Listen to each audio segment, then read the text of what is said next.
If you could have a gigantic billboard anywhere with anything on it, so metaphorically speaking, getting a message out to millions or billions of people, what would it say and why? Um, let's see. I think we're just in a sort of interesting climate politically worldwide, and I'd probably just say vote because I think it's the most important thing that people can do, given everything that's going on in many different countries around the world. Mhm. So vote, exercise your constitutional rights. That's a good That's one. great. Yeah.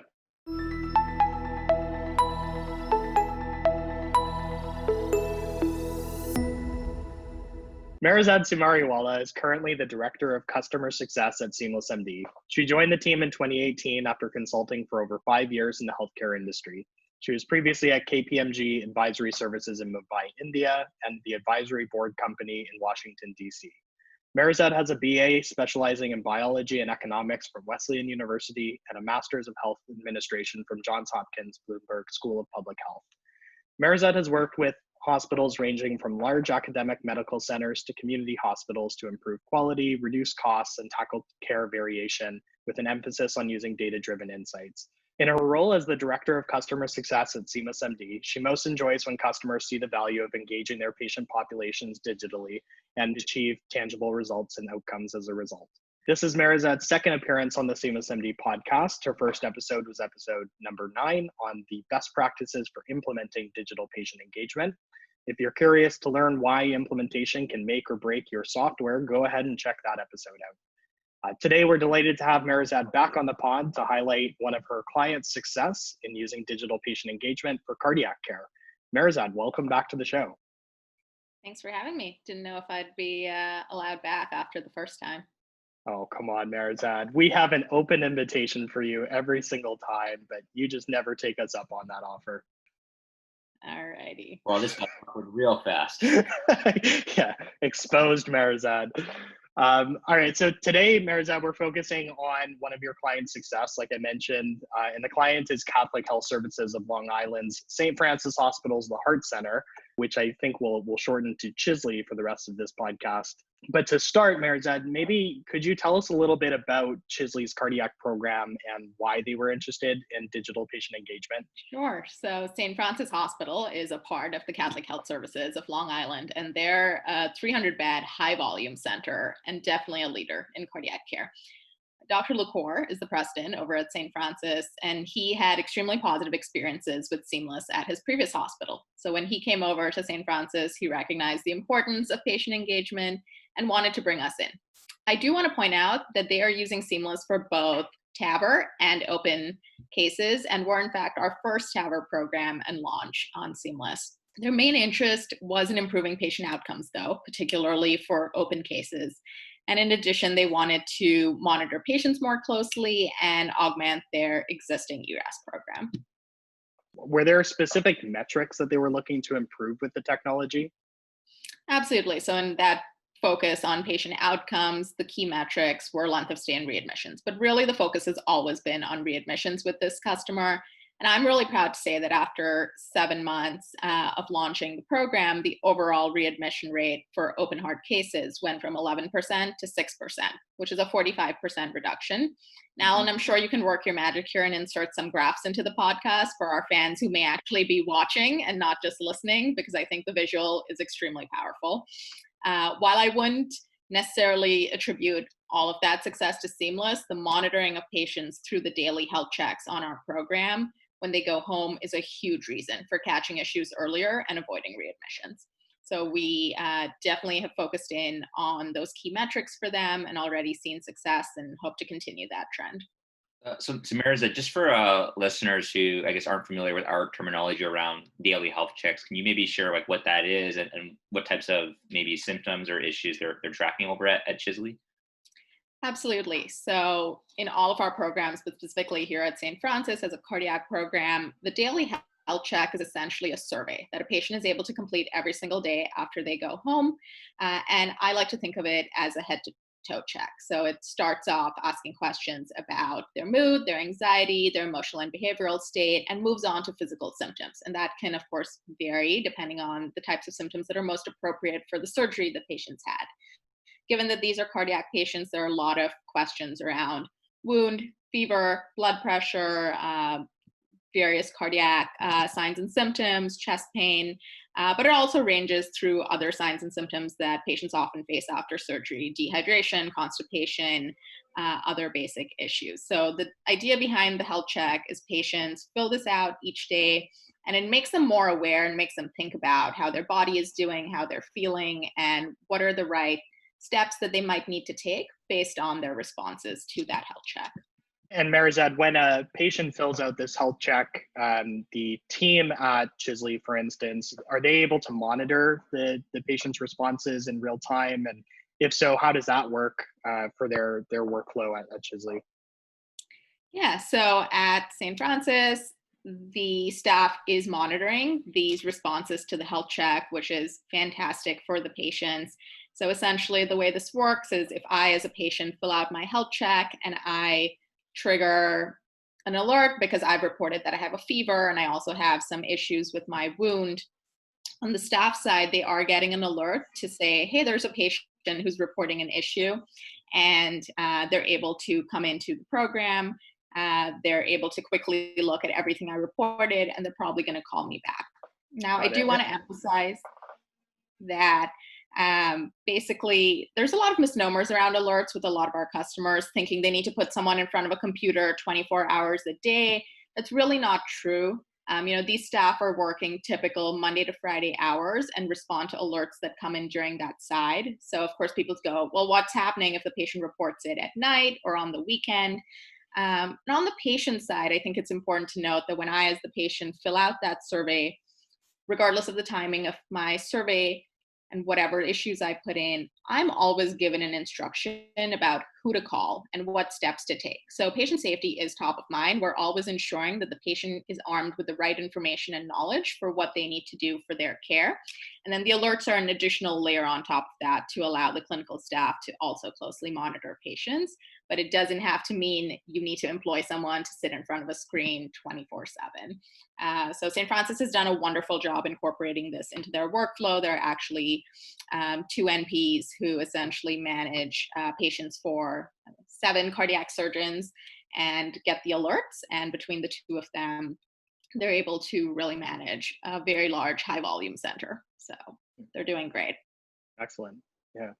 I think it's important to highlight as well, the fact that CHSLI has actually integrated SeamlessMD with Epic and MyChart right from day one. And so, for instance, with these alerts and notifications, these are coming through Epic for the clinical team. Could you talk a little bit about why it was important for CHSLI to integrate with Epic from the start?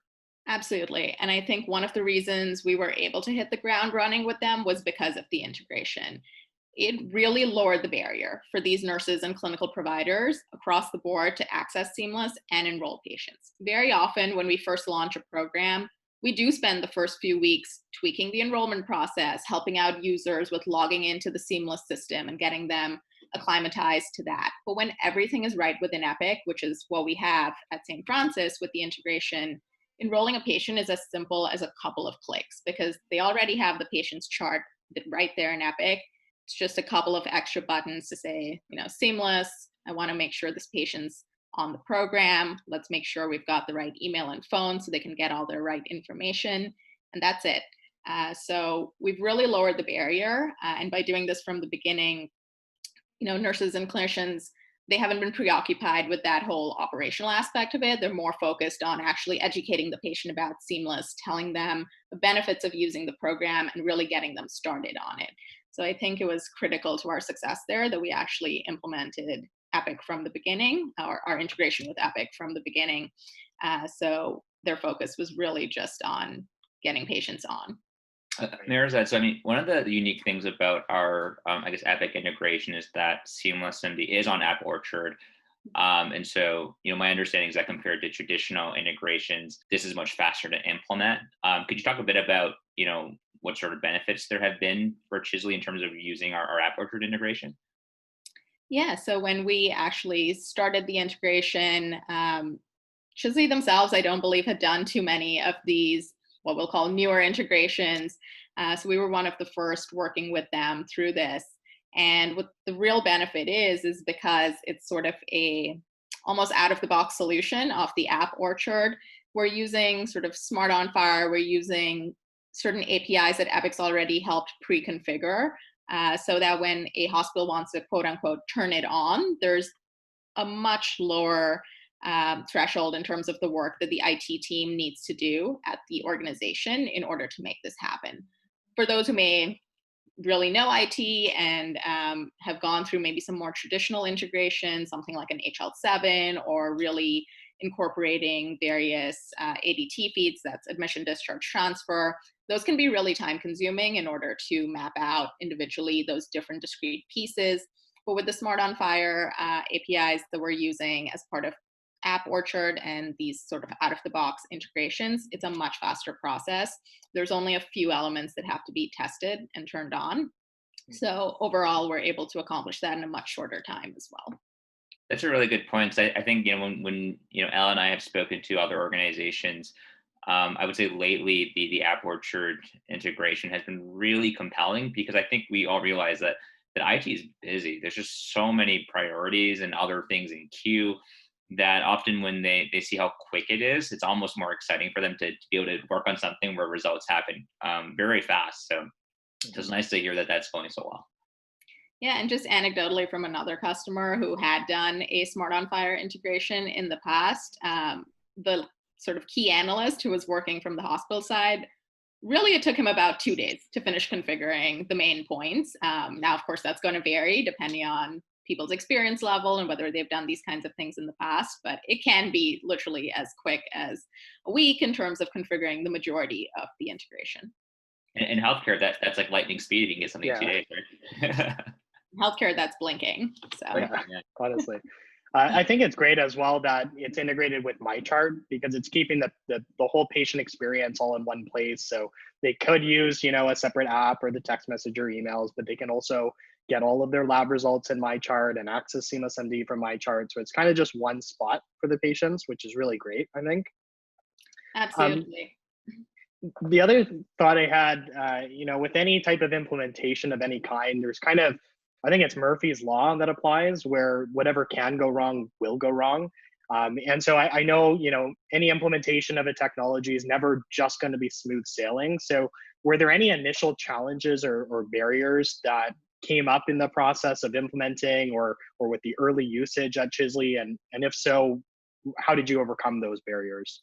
Yeah, so for those who may have tuned in to the first time I was on the podcast, I actually alluded to a kickoff meeting that did not go so smoothly. And I'll reveal here that meeting was in fact with St. Francis at the beginning of their implementation.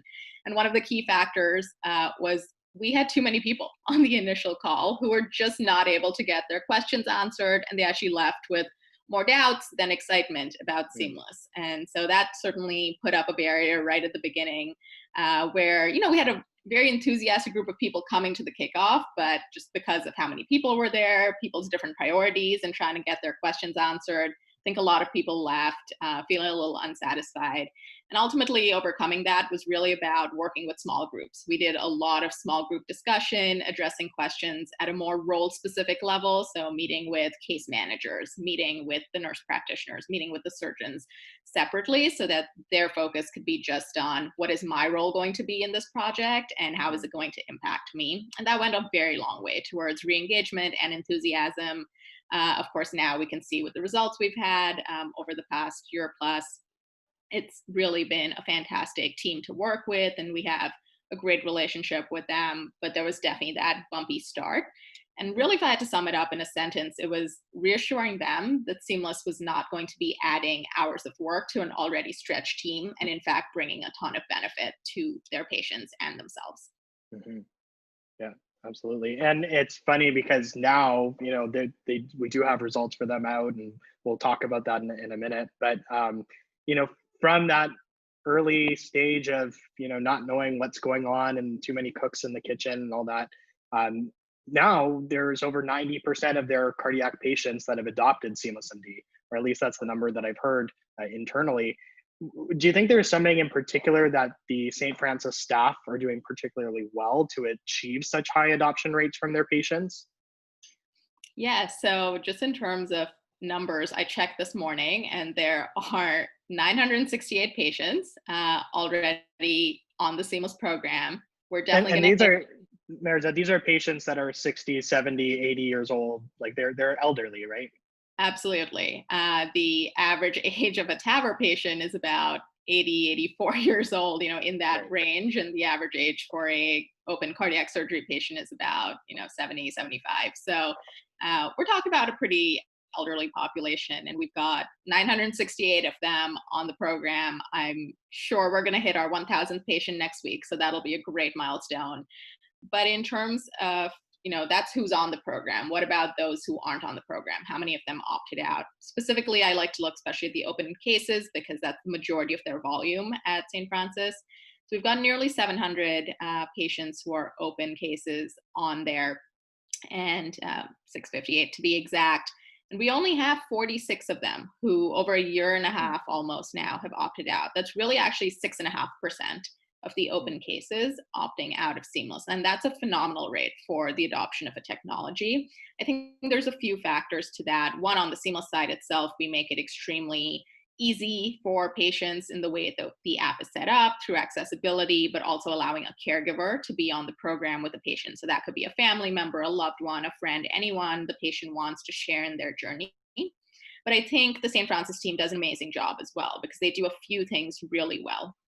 And one of those things is they do spend the time upfront to explain to the program, explain to the patient and their family what the program is. And really, that's one of the critical elements. If a patient is just told, here's a program with no context, they're not going to engage in that. Most importantly, they do reassure the patient that someone is looking at their answers. Because St. Francis is doing remote monitoring, that is the key hook for patients. This really motivates them to use Seamless. And I think we see it the very first time a patient does a health check, maybe they report a fever, and it triggers an alert to the team and the nurse calls them back. They're amazed. They love it. They're like, oh, I just reported this symptom and my team called me back. I feel really cared for. I feel like somebody's monitoring me. And so that just continues on with the engagement, and they stay motivated to fill out their health checks knowing that they are being watched over. So I think the key thing here is the team doing a really great job up front, explaining to the patients benefit, which is, if you do this, I'm actually going to be able to help you and monitor you and see how you're doing in your recovery because we want to make sure you're doing well. So I think that's really the key here with this team.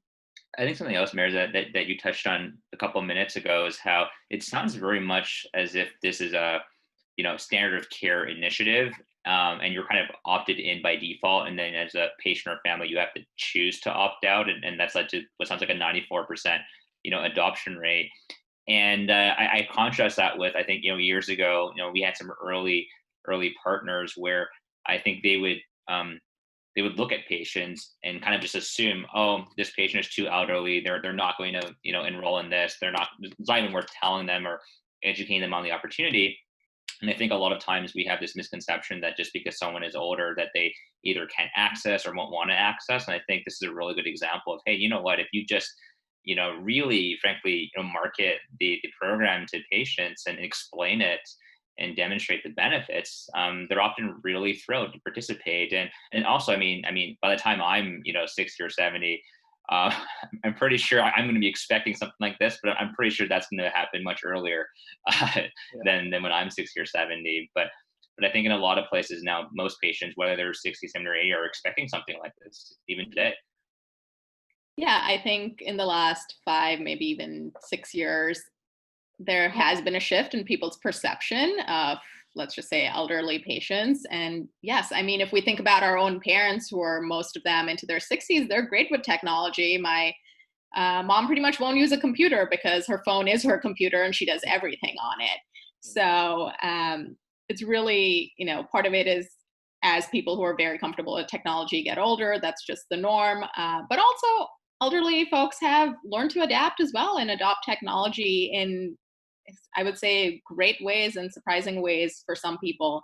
And that's, again, part of the way we build Seamless. Even if somebody doesn't have a smartphone per se and can't download the app, they can still get the text message reminders, the email reminders. They could access Seamless on a tablet, which a lot of people may. have and use instead of sort of a smartphone. So there's lots of ways to make programs accessible and really increase that adoption for all kinds of people. So Meherazade, one of the things we often get asked is, for open heart surgery, some patients are elective cases, others are emergent cases. So how flexible is Seamless in terms of being able to support both types of situations? Yeah, we do both things. And I think we do them really well. Of course, for the elective patient, they have the added advantage of knowing they're having a surgery and they actually have that lead time. And so the preoperative section of our cardiac programs is really packed with ways to optimize patients towards surgery, whether those are ERAS protocols of when to stop eating and drinking, when to stop certain blood thinners, when to do certain exercises.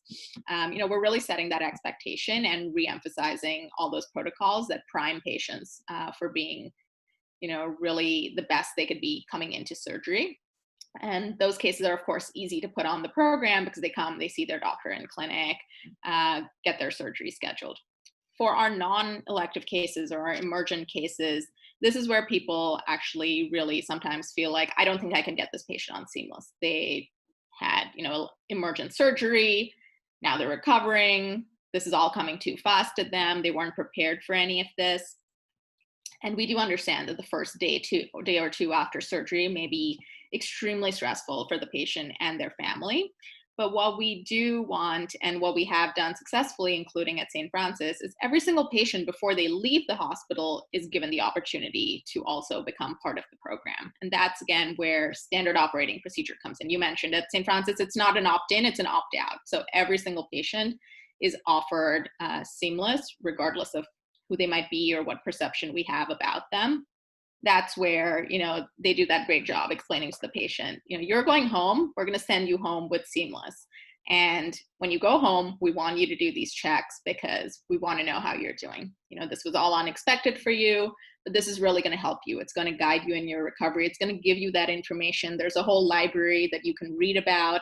So patients who may not even have known what a cabbage is before maybe unfortunately having one are now able to kind of reorient themselves, take in small pieces of information, and really digest that on the program. So the great thing about Seamless is it can be wherever the patient is in their journey, Seamless has something for them at that point. And so even if they only really get it on the last day before they're leaving the hospital, they're still going to get the benefit of the full recovery program and allow, their hospital staff to know how they're doing in recovery. So I think there's a lot of advantages to ensuring every patient is offered Seamless, regardless of where they are in the stage of their surgical journey. Right. And Meherazade, for the elective cases, you mentioned that St. Francis has this enhanced recovery after surgery program, and I know that CHSLI did have this program, the enhanced recovery, before implementing SeamlessMD. So I'm curious, how do they use the platform now with their existing enhanced recovery and kind of as a way to enhance those efforts? Right. And for maybe the listener who isn't quite as familiar, enhanced recovery after surgery, or ERAS as we kind of dub it for short, is really a set of instructions and protocols that are essentially put in place to ensure that a patient is really optimized before surgery and after surgery during their recovery. There's a lot of different components to ERAS. There's no one standard. Different centers will have different components, such as optimizing patients by having prehab exercises before their surgery, or again, telling them specific instructions about blood thinners, eating, drinking. And so what Seamless is doing to the existing St. Francis ERAS program is essentially re-emphasizing all of those instructions to patients and helping them stay compliant with it. So via our daily activities, our reminders, the tasks, and the to-do list that we have inside Seamless are all of these different pieces. And so we start by telling the patient, what is it? We remind them about it. And then on the St. Francis side, we're really collecting that compliance too with, did the patient actually follow through with the instruction that we reminded them about? So we ask the patient, did you stop eating at midnight? And if a patient says no, they weren't compliant with that particular instruction, we're going to ask them why. So Seamless follows up by asking the patient why. And really what this leads to is a really good understanding of what are the roadblocks or barriers that patients face to being as optimized as they possibly could before surgery. And so that's how Seamless really complements existing ERAS programs, which is re-emphasizing to the patient all of their instructions, the understanding of why we're asking them to do certain things, and then following through to see if they did them. You know, you mentioned that the providers at St. Francis are able to monitor these patients. They're calling them once they've found a notification or received a notification of a patient maybe falling off track. One of the first concerns that they had was, is this going to add more work to our existing workflow? How do we actually incorporate this new technology into the workflow so that it actually helps us? Could you talk a little bit about how the CHSLI providers have incorporated Seamless into their workflow day to day? Yeah, and as I was mentioning earlier with the idea of monitoring, it doesn't have to be somebody sitting there all the time, right? So these providers are only really sort of getting pulled into that world when they get that alert. So when they get the alert is when they would go into Seamless, check it out, call the patient back. And very often what's fantastic is they actually find more information. So even though I may have triggered that I have a fever, really when they look through all of my responses for the day, they may also notice I'm not drinking enough liquids, so maybe prompt me to be more hydrated. I may have been concerned about my wound, and I think one of the neat features about Seamless that providers love is that patients can securely submit a wound photo. And St. Francis has actually marveled to me a few times about how clear the wound images are, how much detail they can see. And especially if we think about the fact that we're sort of in a pandemic world where we're really trying to keep patients out of the hospital and out of the clinics, that is an extremely useful tool to really ensure that they're providing the right care to patients sort of in the home at the right time. And so for these providers, while it may sound like, okay, well, isn't it extra work? You got an alert, you had to go in, you had to look at the wound photo, you looked at all their answers, they triggered a fever, you're calling them back. Fact of the matter is, either A, the patient would have called anyway to say, I have a fever or I'm concerned about my wound, and that takes time too. And you don't have all the answers. If a patient had simply called to say, I'm concerned about my wound, they can't see a wound image over a phone, Right. And they have no way to securely get one. And on the other hand, if I were a patient who had those same issues but just ignored them and never called in, I'm probably going to have a much bigger problem down the line. And that's going to lead to a potential infection, something else that gets worse. Then I'm going to have to come to the clinic, be seen in person, or possibly, unfortunately, even go to the ER to get checked out. And that's going to lead that same nurse to have more work down the line. And so it's really about choosing how and where to optimize your patients so that you can get to them sooner and everyone's happier, sort of getting the care they need at the right time in the right setting, especially in a pandemic world. Yeah, on that topic, Meherazade, I guess what have you heard from providers or maybe feedback from patients about how much this sort of experience has been particularly beneficial during the pandemic? I'm curious, like, have you heard that, hey, you know what, we were doing this, so it's not really that different, but we're glad we did it, or are you actually hearing feedback that, hey, wow, like this is an even more enhanced workflow or initiative during COVID compared to even before COVID? Yeah, I think they both providers and patients loved Seamless before, but they are particularly keen on staying engaged with Seamless right now. I think I saw a patient quote just the other day where a patient emphasized, it was extremely helpful during COVID at home. It reminded me to take my blood pressure and temperature daily. And it was nice to know that if I did have a real issue, someone would get back to me and answer the questions I might have. So patients are absolutely recognizing sort of the additional layer of security they feel having something like Seamless during COVID. And I think the providers, as I said, I've heard a lot of feedback about we love the wound photos, we love the alerts because we are getting to these patients sooner. And it's increasingly important to them to be able to feel connected to their patients as well, as much as it is for the patients to feel connected to their care team. So this is really enhancing that. And patients also, again, reflect that in terms of them seeing St. Francis as someone different in the market who's doing something unique for them that they really appreciate. I actually saw a couple of other patient quotes where patients said, I think this whole thing is a great idea. It gave my wife and I the resources directly needed along every step of the way. And it builds confidence that I'm not alone at home after the procedure. We've even had patients specifically call out St. Francis and say they're glad they went there versus a competitor hospital on Long Island, because they see the differences between the two programs and think the program is excellent for anyone interested. Beyond the patient quotes, it's really also about the numbers. And I think what's compelling is over 93% of patients at St. Francis would recommend Seamless.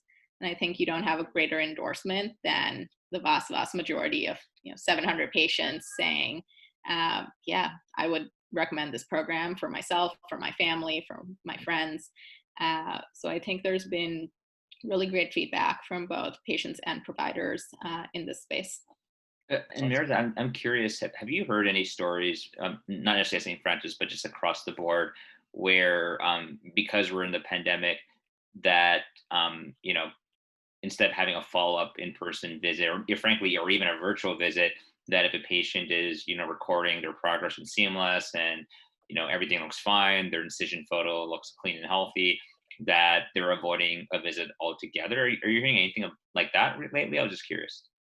Yeah, we've had some hospitals who have both in the past and sort of working towards the future doing that exact work. So in the past, we've had hospitals who have emphasized to patients that in the first 2 weeks, if you keep filling out your health check and you're totally clear, we can completely skip your 2-week follow-up.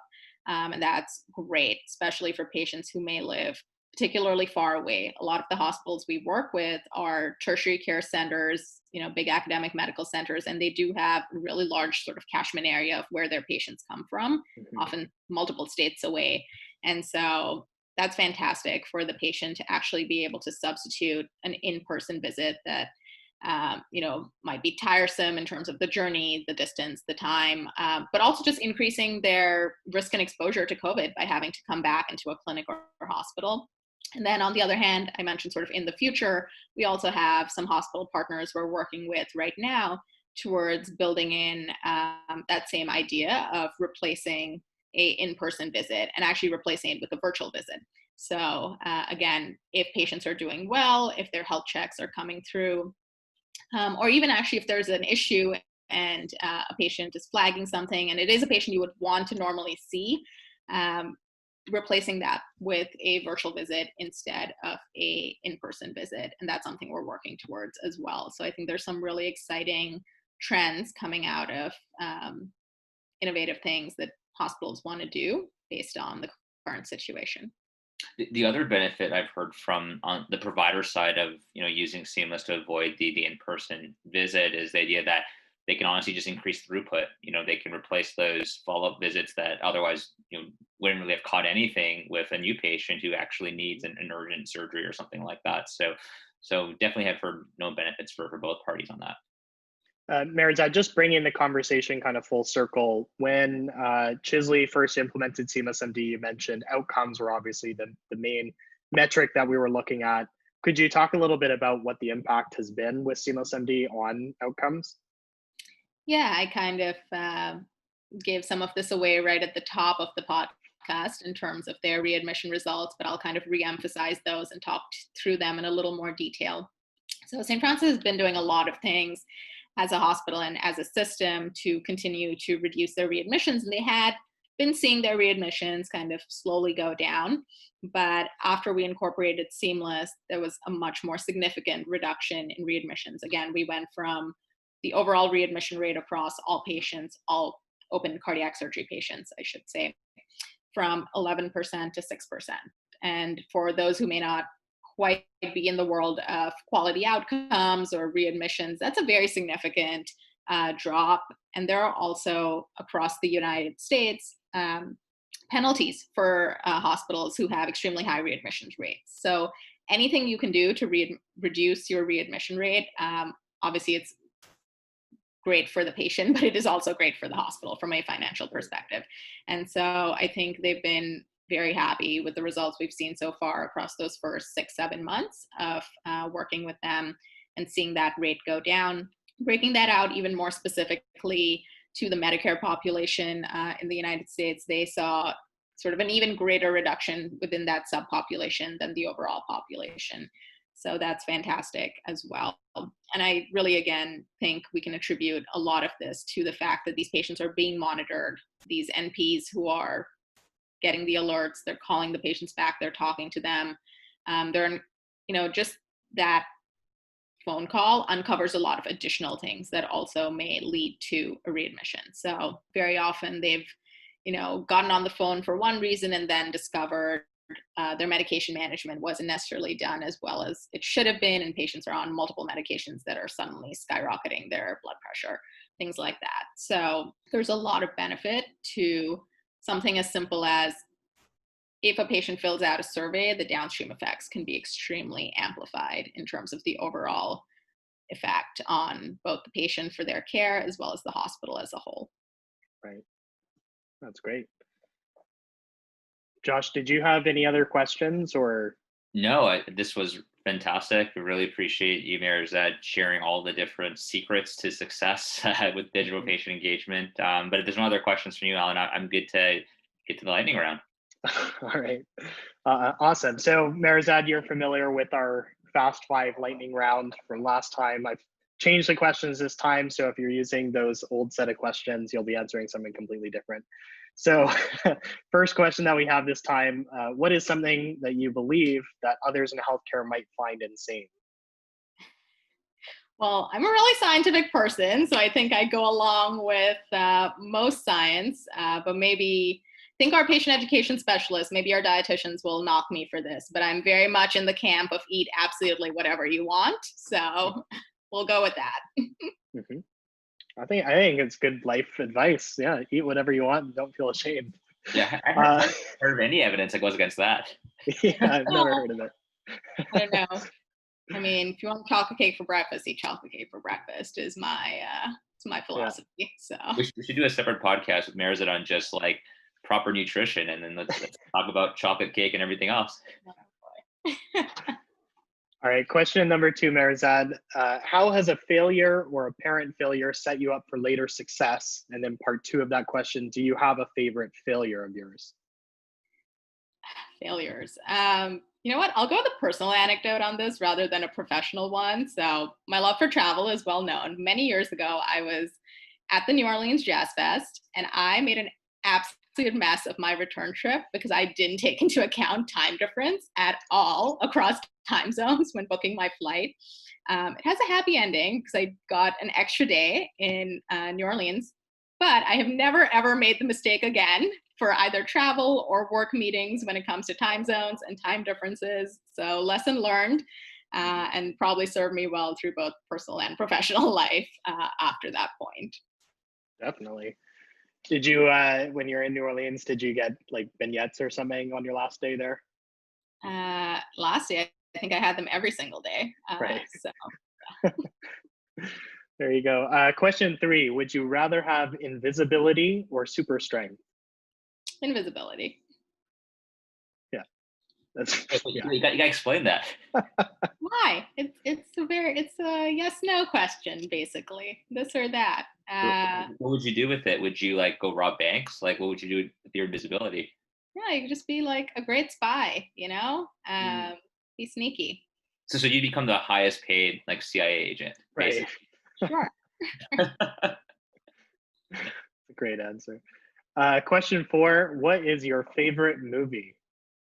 I feel like I'm gonna get judged by Alan since he's the movie aficionado here. I would say on a serious note, I enjoy Life is Beautiful, which is obviously a sad movie, but on a very much opposite end of the spectrum, I also danced for many years, and so I definitely have sort of a penchant for what would be considered some pretty trashy dance movies. So, like Step Up, like what are we talking about?